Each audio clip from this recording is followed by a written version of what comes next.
thing. Gee, it's the gift of life. This is a beautiful moment of miracles. Okay, sure, but actually, no. First of all, I don't want more birds, especially fragile little fresh out the egg ones. Remember when I was worried I'd have to get 4 birds if Ari and Tofu didn't like each other? Why am I experiencing the same dilemma again? 2 birds is already enough, especially since one of them has devoted his entire life to being a full-time bastard. Anyone who has a gremlin pet understands that that creature is equal to like 3 pets worth of energy. It's a lot to handle at all times, and if my plate gets any more full, I'll unlock alcoholism. Second of all, this is now my problem that I need to handle ASAP. I can't be like, oh, I'm busy right now, I'll deal with it later. No, procrastinating would only lead to possible hatching. Not 100%, but there's a chance, I'll get to that later. Which leads back to my prior statement that I've stated multiple times at this point of I don't want more birds. Infused with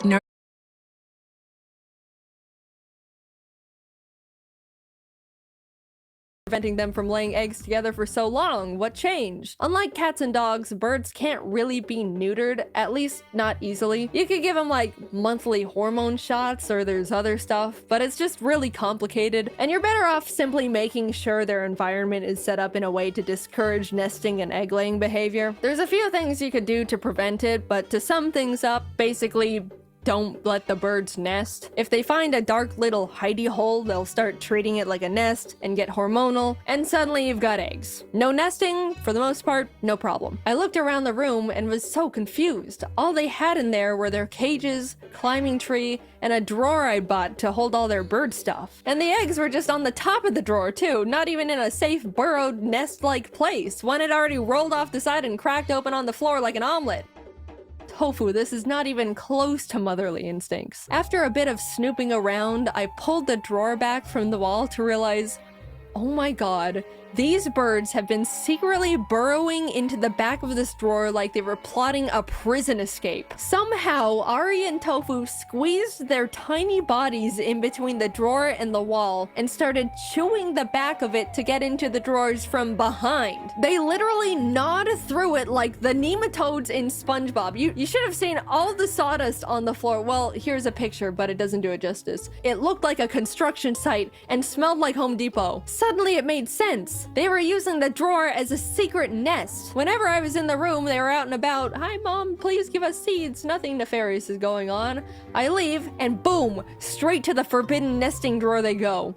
Criminals. As I'm connecting the dots on how we got to this point, I realized I don't even know which one of these knuckleheads even laid the eggs. When I got Tofu, I made sure she was a girl. A little lady. I talked to one of my bird knowledgeable friends when I was considering getting another, and she recommended a female bird because there was a higher chance Ari would get along with her more than a male bird. So Tofu has been DNA checked and female certified. However, way back when I got Ari, I never got him/her checked. Green cheek conure genders can only be confirmed through DNA tests, and there wasn't really any important reason to know Ari's gender at the time, so I just didn't. Over the years, I've just started calling him my big man because of the way he acted and behaviors he displayed felt very obviously masculine, but it was always more of a gut feeling above anything else. But I am now facing a possible reality that my bird I've had for 7 years that I've been headcanoning is male could have been female this whole time and is the potential mother of these confusing eggs. Because yes, birds don't need a male around to lay eggs. Be pretty dangerous for birds. There's a chance it could get stuck and the bird just dies. And to be honest, I really didn't want that to happen. So every egg meant an extra mountain of stress and anxiety for me.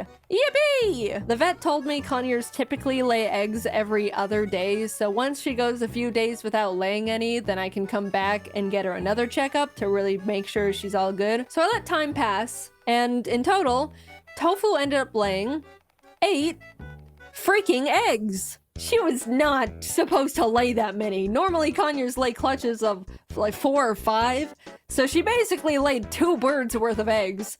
I don't know what to do. But all right, she's finally done. We can now move on to the second step in the what to do when your bird lays eggs without your permission plan. I have to swap out the eggs for fake ones. If I just yoink Tofu's eggs away, she's gonna be like, what the